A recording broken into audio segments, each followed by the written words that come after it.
tasa wa tuzillu man tasa wa tu'izzu man tasa biyadikal khair innaka ala kulli syai'in qadir. Surat Al-Imran ayat 26. Katakanlah Muhammad bahwa Allah itu pemegang kekuasaan, dan kekuasaan Allah akan diberikan kepada yang Dia kehendaki, dan Allah akan mencabut kekuasaan itu kepada yang Dia kehendaki.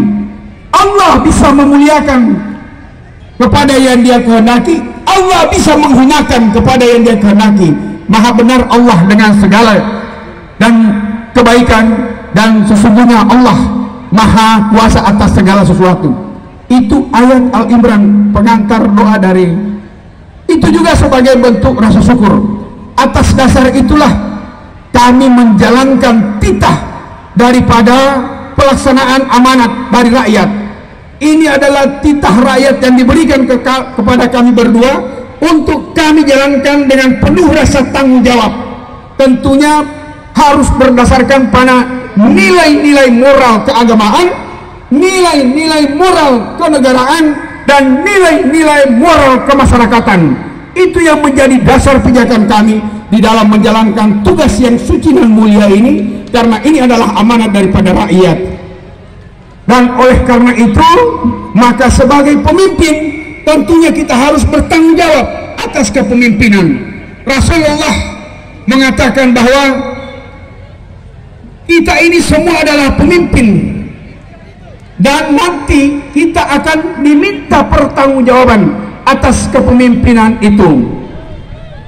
Kullukum ra'in wa kullukum mas'ulun an ra'iyatihim. Kita semua ini adalah pemimpin, dan kelak kita akan dimintai kepemimpinan itu. Jadi sebenarnya 3 ayat, baik hadis maupun firman Allah Subhanahu wa taala ini yang melandasi kenapa kita bikin. Dan rupanya saya tidak pernah berkomunikasi dengan Pak Ustadz dalam berdoa tadi, dan bukan saya juga yang meminta Pak Ustadz berdoa, tapi rupanya mereka sudah tahu bahwa kalau ada acara-acara besar saya, harusnya Pak Ustadz Saifuddin Mateka yang harus diundang. Ternyata Ustadz ketua panitia mengundang Ustadz, sehingga seakan-akan apa yang di dalam pikiran dan hati serta jiwa saya tersambung kepada Ustadz, padahal untuk acara ini saya tidak pernah berhubungan dengan Pak Ustadz, tapi Ustadz antarkan doa itu. Karena itu memang sesuatu yang menjadi landasan pikir, landasan zikir, dan landasan moral bagi kami dalam menjalankan tugas ini. Oleh karena itu, Bapak dan Ibu sekalian, perkenankan saya dalam waktu yang sangat singkat ini untuk menyampaikan sedikit paparan, sekedar untuk memberi aksentuasi, penekanan terhadap apa yang Bapak dan Ibu tonton di dalam video tadi, bagaimana perjalanan pasangan Martin Taha dan Rian Kono selama 3 tahun kepemimpinan dari tahun 2019 sampai dengan tahun 2022 ini. Memang di dalam perjalanan 3 tahun terakhir ini, 2 tahun, lebih dari 2 tahun kita alami dalam situasi yang sangat-sangat parah. Bukan hanya melanda daerah kita, tapi juga negara kita, bahkan di seluruh dunia. Pandemi COVID-19 yang memporak-porandakan semua sendi-sendi kehidupan masyarakat, termasuk kehidupan keagamaan, apalagi masalah kehidupan ekonomi, sosial, kesehatan, pendidikan, dan semua kegiatan aktivitas masyarakat terhenti karena kita menghadapi situasi yang tak pernah dibayangkan oleh siapapun setahun, bahkan 6 bulan sebelumnya. Di awal tahun 2020 kita mengalami situasi yang sangat memprihatinkan seluruh warga masyarakat, sampai-sampai masyarakat dilarang untuk beraktivitas. Kita disuruh untuk berdiam diri di dalam rumah. Orang yang berusaha bekerja tidak bisa melaksanakan tugas dan tanggung jawabnya sebagai kepala rumah tangga untuk mencari nafkah, dibatasi dengan kebijakan pembatasan yang berskala besar, kemudian pembatasan kegiatan masyarakat PPKM, sehingga masyarakat seakan-akan terkungkung dan tak dapat melaksanakan berbagai aktivitas. Di tengah situasi seperti itulah kami menjalankan tugas sebagai amanah dan kepercayaan diberikan oleh rakyat. 3 tahun perjalanan, 2 tahun lebih kita mengalami hal seperti ini.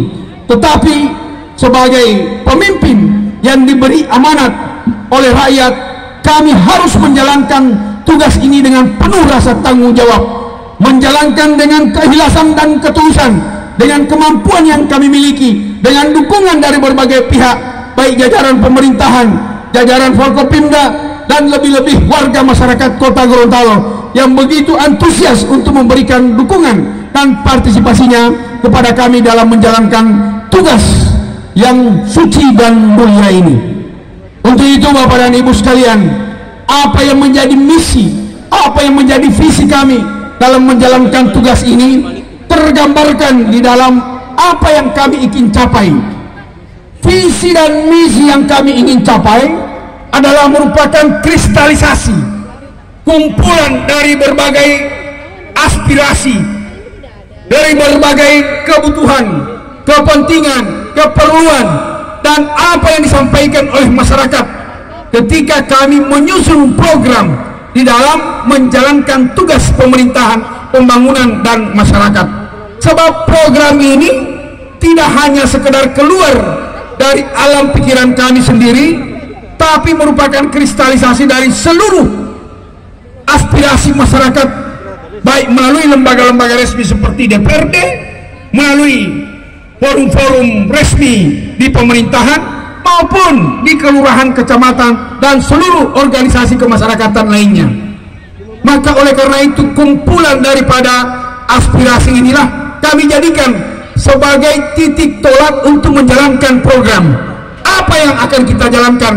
Bagaimana kita mewujudkan kesetaraan masyarakat agar masyarakat bisa memperoleh layanan publik, terutama layanan kesehatan, layanan pendidikan, dan layanan publik yang terjangkau dan berkualitas.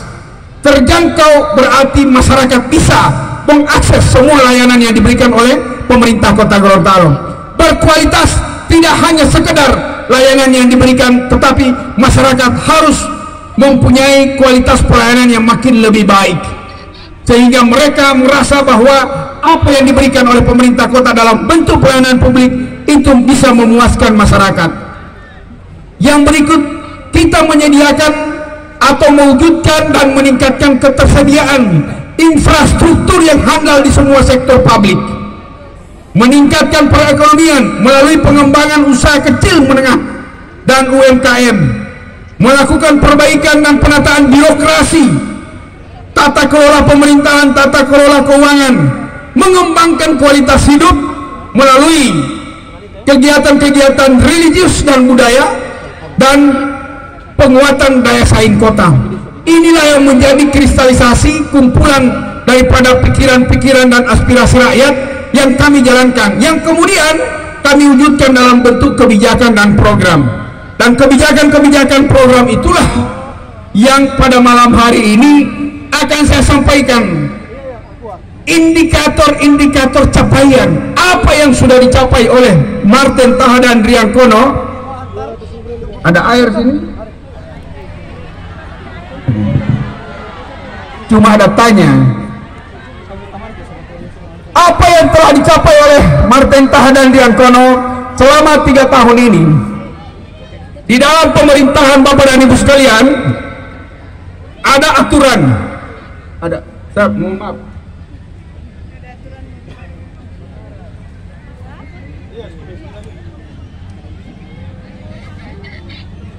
Ada aturan yang menjadi landasan kami dalam menjalankan tugas dan tanggung jawab ini. Peraturan perundang-undangan negara menciptakan aturan berupa undang-undang yang berlandaskan konstitusi sampai ke daerah. Kemudian ada ketentuan-ketentuan yang harus kita patuhi, yang harus kita taati, dan ada keinginan, kebutuhan, dan kemauan masyarakat yang harus kita penuhi. Dan disitulah kepiawaian seorang pemimpin untuk mewujudkan pelaksanaan pemerintahan, pembangunan dan kemasyarakatan. Di dalam pelaksanaan tata kenegaraan dan tata pemerintahan sampai ke daerah-daerah Bapak dan Ibu sekalian, ukuran yang dipakai dalam membangun manusia yaitu salah satunya adalah indeks pembangunan manusia. Indeks pembangunan manusia artinya tujuan kita di dalam melaksanakan pembangunan pada akhirnya adalah manusia itu sendiri. Kita membangun infrastruktur, bangun sekolah, bangun rumah sakit, memberikan beasiswa, memberikan pelayanan masyarakat di sektor kesehatan, sektor pendidikan, memajukan ekonomi dan lain sebagainya. Tujuannya agar masyarakat kita makin tinggi dia punya indeks pembangunan, Human Development Index, Data Bank Dunia, yang menjadi ukuran daripada kesuksesan satu daerah, satu kawasan, satu region, satu negara di dalam mewujudkan pembangunan itu. IPM di Kota Gorontalo tadi di video sudah kita lihat 77,41 pada skala poin. IPM tertinggi di Provinsi Gorontalo dan tertinggi rata-rata nasional.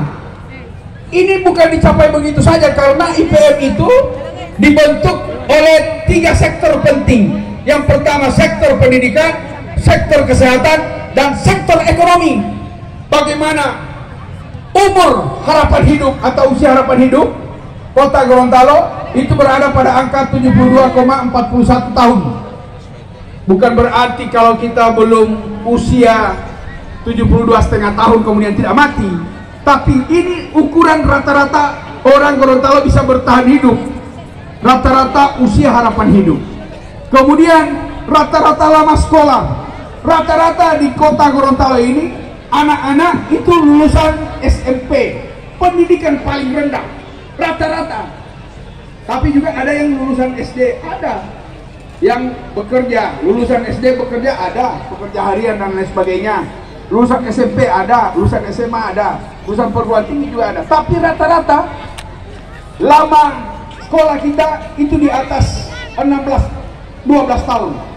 Kemudian daya beli masyarakat, ini dari sisi ekonomi, daya beli masyarakat termasuk tinggi di Kota Gorontalo, sehingga indeks pembangunan manusia kita pada angka 77,41 pada tahun 2021 dan 2020 77,13, 2019 77,08. Artinya setiap tahun mengalami peningkatan walaupun kita menghadapi pandemi COVID-19. Angka kemiskinan itu sangat rendah, hanya 5,9% dari angka kemiskinan provinsi yang kurang lebih 15,61%. Artinya kita punya angka kemiskinan masyarakat Kota Gorontalo di bawah angka kemiskinan provinsi dan terendah di seluruh wilayah Provinsi Gorontalo. Demikian juga pertumbuhan ekonomi. Pertumbuhan ekonomi di saat sebelum COVID 2019 itu pada angka 6,95%. Sekarang karena tahun 2020 kontraksi sampai minus 0,02, tapi tahun 2021 dia naik menjadi 2,81%. Ini Bapak dan Ibu sekalian sebahagian daripada ukuran-ukuran kemajuan suatu daerah, bahwa pemerintah itu bekerja untuk rakyatnya karena ada ukuran-ukuran yang merupakan indikator daripada pembangunan itu. Maka oleh karena itu semua capaian-capaian ini tidak mungkin hanya atas kerja Martin Taha dan Jangkon, di samping atas dukungan dari teman-teman di seluruh ASN Kota Gorontalo, mulai dari para pimpinan OPD, para camat, lurah, seluruh ASN dan tenaga-tenaga honor, semua ini membantu, dan juga dukungan serta partisipasi serta kolaborasi dan sinergitas antara Forkopimda, DPRD, dan seluruh tokoh-tokoh masyarakat, tokoh agama, para pemangku adat, dan seluruh warga masyarakat Kota Gorontalo. Dan kekuatan kami berada sama Bapak dan Ibu sekalian.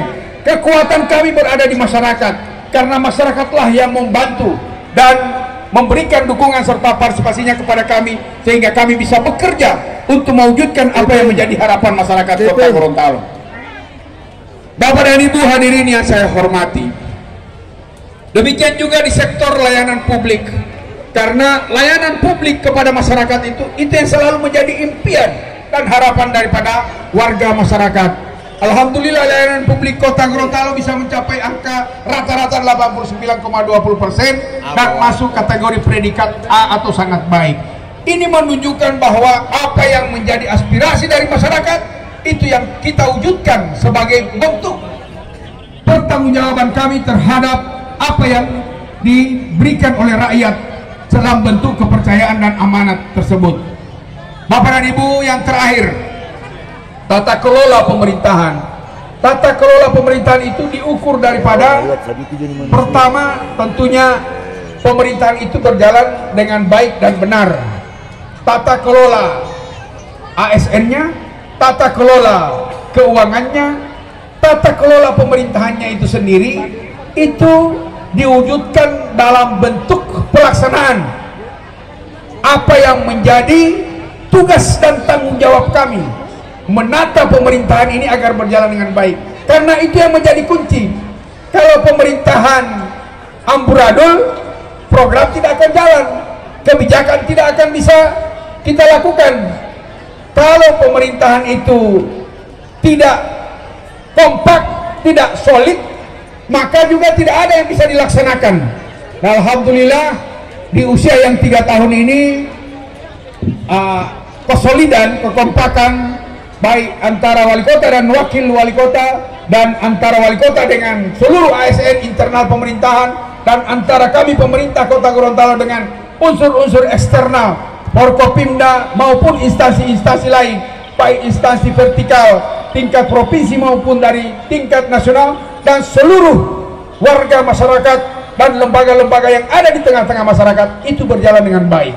Dan inilah yang menjadi modal dasar bagi kami dalam menjalankan tugas ini. Sebab kalau itu tidak bisa, maka tidak mungkin kami bisa melaksanakan tugas dan membuat kebijakan serta menjalankan program ini. Bapak dan Ibu, terakhir sekali yang kami dapat sampaikan, capaian-capaian spesifik yang dapat kami wujudkan di tahun 2022 ini.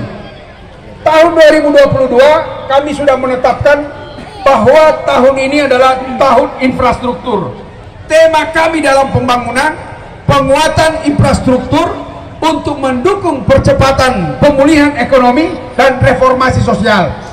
Karena ini yang menjadi fokus kita, bagaimana kita memulihkan ekonomi di daerah yang memang terpuruk selama 2 tahun terakhir ini, dan melakukan perbaikan tentang struktur sosial, meningkatkan ekonomi masyarakat dalam rangka untuk kesejahteraan dan menurunkan angka kemiskinan, menurunkan angka pengangguran, dan mempertinggi atau meningkatkan indeks pembangunan manusia.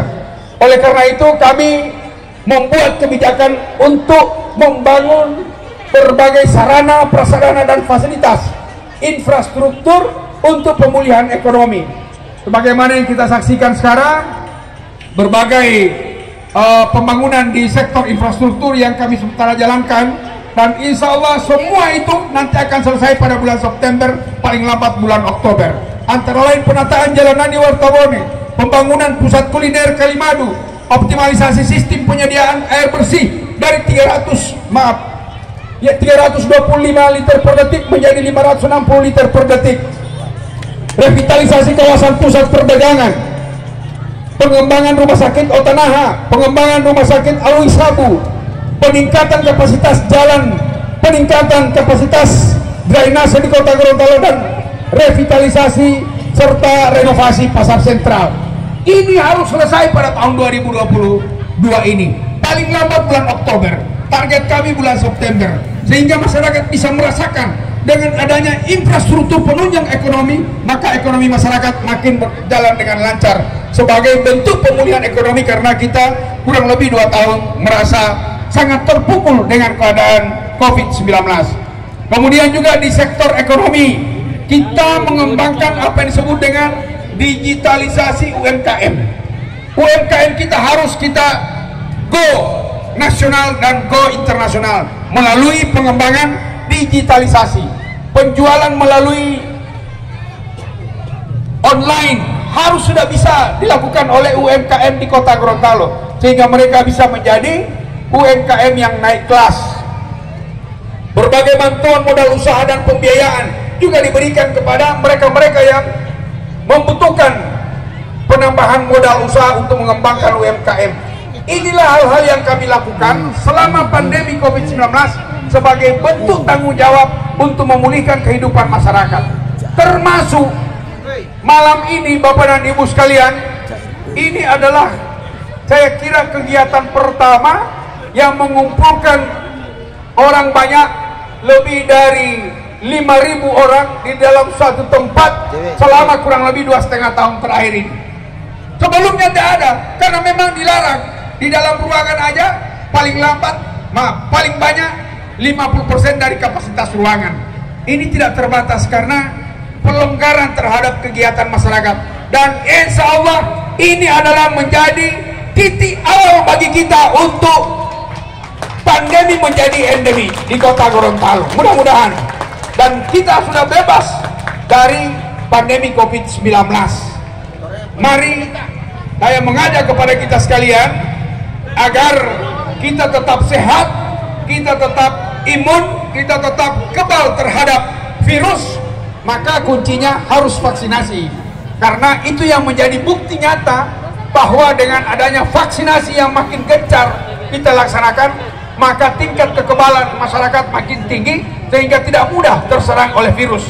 Tidak mudah, bukan hanya virus corona, tapi semua virus tidak bisa masuk karena masyarakat kita sudah divaksinasi. Tadi sudah ditayangkan di dalam video, vaksinasi tertinggi di Provinsi Gorontalo di Kota Gorontalo. Makanya Kota Gorontalo sehat-sehat. Saat ini tidak ada satupun yang terkena corona di Kota Gorontalo. Artinya kita zona hijau di seluruh 50 kelurahan di Kota Gorontalo, dan vaksinasinya juga sudah tinggi. Tapi vaksinasi untuk dosis 2 perlu ditingkatkan lagi karena masih rendah, kurang lebih baru 65%. Bapak dan Ibu hadirin yang saya hormati, banyak hal yang saya ingin sampaikan, tetapi oleh karena waktu, tapi Bapak dan Ibu bisa baca, bisa ikuti di berbagai media apa yang menjadi hasil capaian yang telah ditorehkan oleh pasangan Matahari 3 tahun terakhir ini. Hari ini, malam ini, kita bersyukur, kita bergembira, kita merayakan, dan kita merefleksikan kembali agar sisa masa waktu 2 tahun yang akan datang, tugas kami insya Allah akan dapat kami selesaikan dengan baik sesuai dengan harapan masyarakat Kota Gorontalo. Berikan kami dukungan dan partisipasi warga masyarakat agar kami dapat menjalankan tugas ini dengan sebaik-baiknya.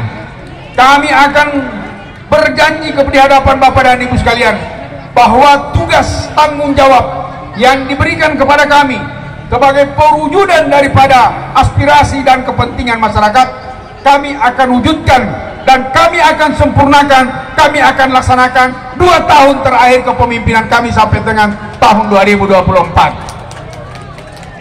Kalau 2024 saya sudah tidak bisa lagi melanjutkan pekerjaan di Kota Gorontalo, karena memang aturan menghendaki seperti itu, hanya boleh paling lama 10 tahun atau 2 periode bagi seseorang diberikan kesempatan untuk menjadi pemimpin di suatu daerah. Setelah itu silahkan kemana-mana.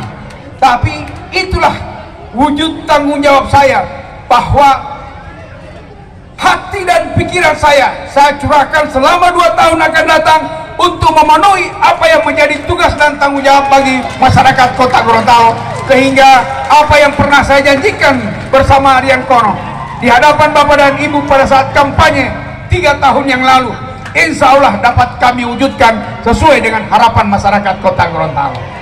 Bapak dan Ibu hadirin yang saya hormati, saya kira cukup sekian karena 30 menit sudah saya menyampaikan. Mudah-mudahan apa yang sudah disampaikan oleh Pak Sekda, oleh Pak Wakil Wali Kota, dan sedikit yang saya sampaikan, serta video yang telah disampaikan, yang kemudian didukung oleh doa yang telah diutarakan oleh Pak Ustadz, Mudah-mudahan ini menjadi bahan bagi kita untuk merenung dan mengharap apa yang akan dilaksanakan oleh Martin dan Rian Kono untuk 2 tahun yang akan datang.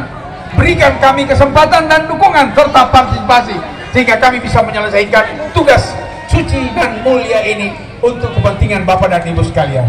Demikian, terima kasih yang dapat saya sampaikan. Mohon maaf bila ada yang kurang berkenan. Saya sangat bergembira, bercampur haru karena memang tadi Pak Sekda sebagai penanggung jawab kegiatan, ketuanya adalah Pak Asisten 1, menyampaikan kepada saya, Pak, kursi yang kami siapkan itu cuma sekitar 5.000 kursi.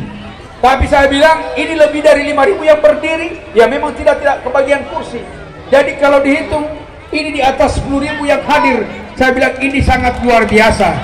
Ini bukan kampanye, tidak pernah dimobilisasi dan tidak pernah diiming-imingi dengan berbagai hal atau dikasih uang transportasi, tidak pernah. Tapi mereka datang untuk bisa merayakan, bergembira bersama-sama dengan kami. Mari kita rayakan 3 tahun kepemimpinan Martin Taha dan Rian Kono ini. Semoga Allah Subhanahu wa taala senantiasa memberikan berkah, rahmat, hidayah dan taufik kepada kita sekalian. Kita semua akan diberikan umur panjang, kesehatan, kekuatan dan keafiatan untuk dapat berbakti kepada bangsa dan negara, kepada daerah kota Gorontalo yang sama-sama kita cintai.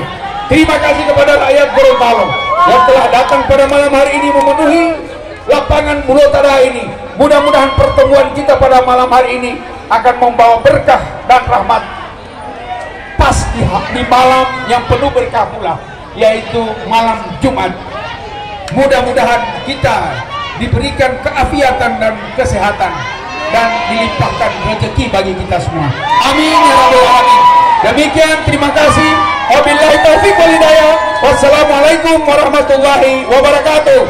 Surprise yang nanti akan dipimpin oleh Ketua LPM. Kita akan ke penyerahan bantuan sosial.